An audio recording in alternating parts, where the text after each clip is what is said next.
Spider-Man is about to face his biggest challenge ever. High school. Wait, what? They're rebooting the Spider-Man franchise? What? What? Oh yes. Rather than going ahead with the aforementioned Spider-Man 4, Sam Raimi told the studio that he was unable to meet the May 2011 summer deadline. You know, with creative integrity attached. Now, I'm not really one to rip apart blockbuster movies, but where was your creative integrity with Spider-Man 3? Raimi told Sony Pictures, I can't make your date, I can't go forward creatively. So apparently Sam Raimi and Tobey...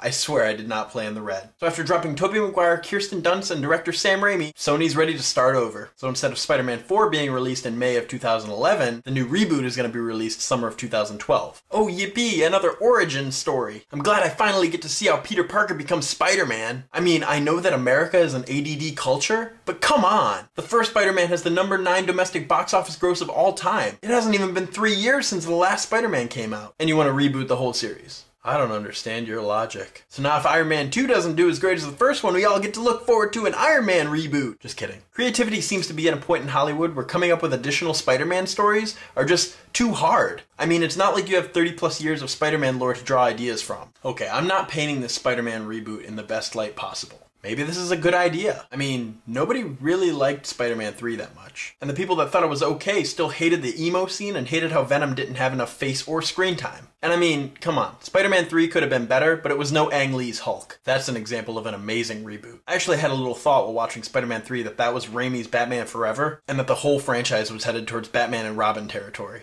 God, no, please, no, please, please, no. And also, by killing off the villains every time, they kinda lost a lot of potential. Hopefully the next version will be a combination of what Raimi did and what the comics did well. It's really respectful of Sam Raimi and Tobey Maguire to not have hard feelings towards Sony. They both released statements saying that it was the job of a lifetime and they're proud of all they accomplished in the franchise. Now with this whole Spider-Man going back to high school thing, I better not be seeing Spider-Man 90210 or Spider-Man Twilight. I know what you are. You climb up the walls. You shoot webbing out of your hands. Say it. Spider.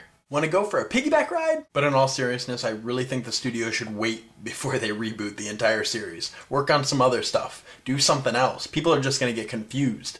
When's Tobey Maguire going to show up? Is that Spider-Man's brother? And I really hope the studio doesn't look at what Christopher Nolan did with the Batman reboot and make a darker Spider-Man. We don't need a darker Spider-Man. He has enough teen angst as it is. After all, he's in high school again.